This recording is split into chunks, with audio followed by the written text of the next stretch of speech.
Hello students. आज हमारा जो टीबी का नेक्स्ट पार्ट है, इसमें अपन बात करेंगे टीबी के मैनेजमेंट के बारे में, जिसमें हम आज जो डॉट्स ट्रीटमेंट है यानी कि जो directly observe treatment short course है टीबी का, उसके बारे में पढ़ेंगे। इसमें हम जो ड्रग्स दी जाती है उनके बारे में पढ़ेंगे और उनकी जो कैटेगरी है यानी किस तरह से वो दी जाती है और किन पेशेंट्स को दी जाती है, उसके बारे में आज स्टडी करेंगे। तो सबसे पहले अपन इसकी जो बात करें मैनेजमेंट की, तो जो गोल होता है ट्रीटमेंट का वो ये होता है कि जो इन्फेक्शन है उसको क्योर करना। सबसे पहला गोल यही है कि जो इन्फेक्शन हो रखा है लंग्स में उसको कंप्लीटली क्योर करना। अब जो ट्रीटमेंट चलता है टीबी का वो मैक्सिमम 6 से 12 महीने के बीच में चलता है, यानी कि जो इसका जो लाइफ स्पैन होता है ट्रीटमेंट का वो होता है 6 से 12 मंथ्स। ओके। नेक्स्ट जो लाइन है इसका मीन ये है कि जो ट्रीटमेंट है वो इतने लंबे टाइम तक इसलिए चल रहा है क्योंकि जो इसका जो बैक्टीरिया है, जो पॉजिटिव ऑर्गेनिज्म है, उसको कंप्लीटली इराडिकेट किया जा सके या कंप्लीटली पूरी तरह से ख़त्म किया जा सके, इसलिए इसका ट्रीटमेंट लंबे टाइम तक चलता है। ओके। नाउ इसके बाद बात करें इसके प्रिवेंशन की कि टीबी को कैसे प्रिवेंट किया जा सकता है। तो फर्स्ट वन, तो पेशेंट को प्रॉपर रेस्ट करने के लिए बोलना है।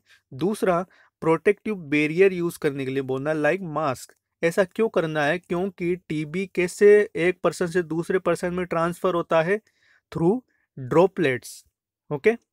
नेक्स्ट इसके बाद और क्या प्रिवेंशन में पॉइंट आ सकता है कि मेडिकेशंस जो है पेशेंट को रेगुलरली लेनी है। अगर पेशेंट मेडिकेशन रेगुलरली नहीं लेगा तो इन्फेक्शन कम नहीं होगा। ओके। नेक्स्ट और क्या हो सकता है? Eat healthy diet. जैसा कि मैंने आपको सिम्टम्स में बताया था, टीबी वाले पेशेंट का कंटिन्यूस वेट लॉस होता है, तो इसलिए पर्सन को क्या करना है? हेल्दी डाइट लेनी है ताकि उसका वेट मेंटेन रहे। ओके। नेक्स्ट और क्या करना है? हाइजीन मेंटेन करके रखनी है, क्योंकि अगर हाइजीन मेंटेन नहीं होगी तो इन्फेक्शन का खतरा उतना ही बढ़ जाएगा। नेक्स्ट, स्टॉप स्मोकिंग, यानी जो टीबी का पेशेंट होता है उसको स्मोकिंग नहीं करनी चाहिए, एल्कोहल कंजप्शन भी नहीं करना चाहिए, क्योंकि ये ऐसे फैक्टर्स है जो टीबी को बढ़ाते हैं। ओके। नेक्स्ट इसके बाद अपन बात करते हैं इसके मेडिकल मैनेजमेंट की। तो जो टीबी का मैनेजमेंट होता है उसमें एंटीबायोटिक्स जो ड्रग्स यूज़ की जाती है, जो एंटी टीबी ड्रग्स यूज़ की जाती है उनको डोट्स बोला जाता है, यानी कि direct observe treatment short course. Okay. So जो डोट्स में जो ड्रग्स आती है उनको दो ग्रुप्स में क्लासिफाई किया गया है, first line drugs and second line drugs. Okay. Now अपन अभी इसके जो ड्रग्स देखें तो ये दो कैटेगरी में है। फर्स्ट लाइन ड्रग्स जो होती है ये वो ड्रग्स होती है जो जिनको पहले इंपॉर्टेंस दी जाती है, प्रायोरिटी दी जाती है। लाइक जो फर्स्ट लाइन ड्रग्स में कौन कौन सी ड्रग्स आती है? Ethambutol, isoniazid, pyrazinamide, rifampicin and streptomycin. ये जो मेन ड्रग्स है टीबी की, ये एंटी टीबी मेडिकेशन से मेन जो टीबी के ट्रीटमेंट में यूज़ होती है और इनको फर्स्ट लाइन ड्रग्स बोला जाता है। अगर मान लो बैक्टीरिया इनके अगेंस्ट जो है रेजिस्टेंस हो जाए तो उस टाइम सेकेंड लाइन ड्रग्स भी यूज़ कर सकते हैं। उसमें कौन कौन सी ड्रग्स आती है? Kanamycin, amikacin, levofloxacin, moxifloxacin and cycloserine. तो ये ड्रग्स भी यूज़ की जाती है टीबी में। ओके। सो ये बात होगी इसके मेडिकल मैनेजमेंट की। नाउ अपन अभी जो इसकी जो ड्रग्स का जो डोट्स है इसके जो कोड है वो पढ़ेंगे कि जो आपने देखा होगा बुक्स में या हॉस्पिटल्स वगैरह में जो डोट्स का जो चार्ट होता है उसके अंदर कोड दिए हुए होते हैं। ठीक है। तो उन कोड के बारे में अपन पहले पढ़ते हैं कि जो आइसोनियाजिड है उस ड्रग्स के लिए कोड यूज होता है एच, रिफाम्पिसिन के लिए कोड यूज होता है आर, पायराजिनामाइड के लिए यूज होता है जेड, इथाम्ब्यूटोल के लिए ई एंड स्ट्रेप्टोमाइसिन के लिए S. HRZES, isoniazid, rifampicin, pyrazinamide, ethambutol and streptomycin. Okay, so अब अपन इसकी बात करें कि ये जो कोड है, ये कोड जो ट्रीटमेंट का जो चार्ट है उसके अंदर यूज होता है। तो ये तो ड्रग्स आ गई पांचों। अब इसके आगे जैसे ये जो दो लगा है, ये जो कोड है दो, इसका मतलब क्या होता है? मंथ्स, यानी कि कितने मंथ तक ये ड्रग्स देनी है। तो यहाँ पे मंथ्स, कितने मंथ्स तक देनी है? 2 मंथ तक। ओके, अब जो ये नीचे 3 लगा, इसका मतलब क्या होता है कि कितने वीक में कितने टाइम तक ये ड्रग्स देनी है, कितनी बार देनी है। तो यहाँ पे अगर 3 लगा, इसका मतलब ये है कि 1 वीक में ये ड्रग्स 3 बार देनी है। ओके, तो जो ये 5 ड्रग्स है, इसके आगे 2 लगा, तो इसका मतलब तो क्या है कि कितने मंथ तक देनी है, यानी 2 मंथ तक देनी है। और 3 का मतलब ये है कि कितने वीक तक, वीक में कितने बार देनी है। तो यहाँ पे 3 है तो कितनी बार देनी है? 3 बार देनी है 1 हफ्ते में। ओके, सो ये इसका कोड हो गया। अब इसके बाद अपन बात करेंगे इसके टेबल की, यानी जो कैटेगरीज होती है, जिन कैटेगरीज में पेशेंट्स को बांटा जाता है और उनका उसके अकॉर्डिंग ट्रीटमेंट किया जाता है। तो जो टीबी के पेशेंट्स होते हैं उनको 3 कैटेगरी में डिवाइड किया जाता है। फर्स्ट कैटेगरी तो होती है रेड कलर, और सेकंड होती है ब्लू, और थर्ड कैटेगरी होती है ग्रीन कलर। अब अगर इसको शॉर्ट में अपन देखें तो RBG, रेड ब्लू ग्रीन, ये वर्ड जो है कंप्यूटर्स में भी आता है RBG, तो इजीली याद हो जाएगा। तो 3 कैटेगरी होती है टीबी पेशेंट्स की, रेड, ब्लू एंड ग्रीन। सबसे पहले अपन बात करें फर्स्ट कैटेगरी की, यानी रेड कैटेगरी की। तो इसमें कौन कौन से केस आते हैं या कौन से पेशेंट आते हैं? फर्स्ट वन तो है स्पूटम स्मीयर पॉजिटिव। अब इसका मतलब क्या होता है कि जब पेशेंट का स्पूटम कलेक्ट करके लेबोरेटरी में कल्चर कराया जाता है। ओके, तो अगर उस कल्चर में जो माइकोबैक्टीरियम है वो प्रेजेंट है, तो इसका मतलब क्या है? स्पूटम स्मीयर पॉजिटिव है। ओके, तो फर्स्ट वन तो इसमें कौन से केस आते हैं? जो स्पूटम स्मीयर पॉजिटिव हो। दूसरे कौन से केस आएंगे? Sputum smear negative. इसका मीन ये है कि जब कल्चर कराया तो उसमें या तो माइकोबैक्टीरियम प्रेजेंट नहीं है और इन्फेक्शन किसी और वजह से हो रखा है, या वजह ये हो सकती है कि जो माइकोबैक्टीरियम है वो इतनी मात्रा में प्रेजेंट नहीं है कि वो कल्चर में शो नहीं हो रहा है। ओके, सो उस टाइम जो रिपोर्ट आएगी वो आएगी sputum smear negative, but seriously ill, यानी माइकोबैक्टीरियम या तो प्रेजेंट नहीं है या फिर इतनी मात्रा में प्रेजेंट है कि वो शो नहीं हो रहा है कल्चर में। ठीक है, बट जो पेशेंट है वो सीरियसली इल है, तो वो भी किस केस, कौन सी कैटेगरी में आएगा? फर्स्ट कैटेगरी में। तो दोनों आ गए इसमें। थर्ड वन आएंगे इसमें extra pulmonary seriously ill. Extra pulmonary का मतलब क्या होता है? मैंने आपको बताया था पहले भी कि अगर लंग्स के अलावा बॉडी के अंदर दूसरे पार्ट्स में टीबी की कंडीशन हो रही है, या टीबी का जो बैक्टीरिया वो अफेक्ट कर रहा है अदर बॉडी पार्ट्स को, तो उसको क्या बोलेंगे? Extra pulmonary TB. तो इस तरह के केस भी इसमें आएंगे, बट सीरियसली इल, अगर जो कोई जो सीरियसली बीमार है तो वो इसमें आएंगे फर्स्ट कैटेगरी में। तो इसमें 3 तरह के केस आते हैं: sputum smear positive, sputum smear negative but seriously ill, extra pulmonary but seriously ill.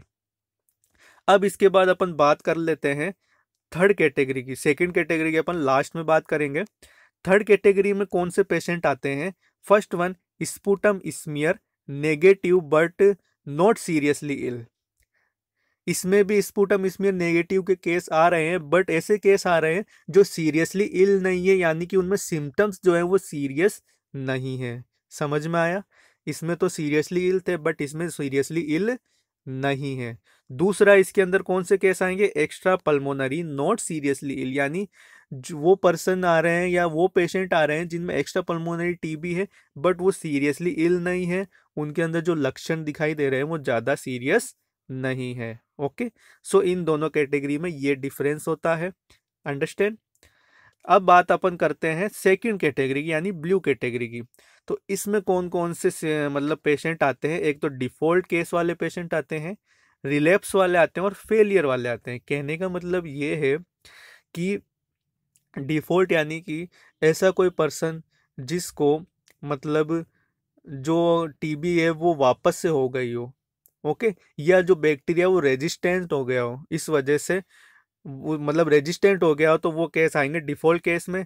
Relapse का मीन होता है कि एक बार टीबी उसकी ठीक हो गई थी, बट उसके थोड़े टाइम बाद उसको वापस से ही इन्फेक्शन क्रिएट हो गया या एराइज हो गया या टीबी हो गई, तो वो आएगा रिलेप्स केस में। और फेलियर केस में वो पेशेंट आएंगे जो अपना ट्रीटमेंट रेगुलरली शुरू चालू नहीं रख पाए, यानी उन्होंने ड्रग्स बीच में छोड़ दी किसी वजह से और वो ड्रग्स कंटिन्यू नहीं ले पाए, तो वो आएगा फेलियर में। ओके, सो सेकेंड कैटेगरी में कौन कौन से पेशेंट आएंगे, या तो जो है बैक्टीरिया वो रेजिस्टेंस हो गया ड्रग्स के ट्रीटमेंट पे, या रिलैप्स हो गया, टीबी इन्फेक्शन वापस से क्रिएट हो गया, या जो है पेशेंट टाइमली अपनी ड्रग्स नहीं ले पाया, इस वजह से वो आएंगे फेलियर केस में।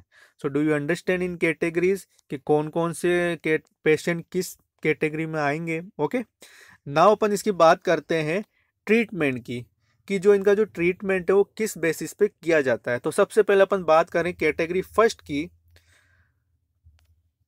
तो इस ट्रीटमेंट में दो फेज होती है, initial phase and continuous phase. तो जो फर्स्ट वन है, फर्स्ट कैटेगरी में इनिशियल फेज चलती है कितने मंथ तक? 2 मंथ है, यहाँ पे 2 लगा, इसका मतलब क्या है कि ये जो ट्रीटमेंट है कितने मंथ तक चलेगा? 2 महीने तक। और 3 का मतलब क्या हुआ?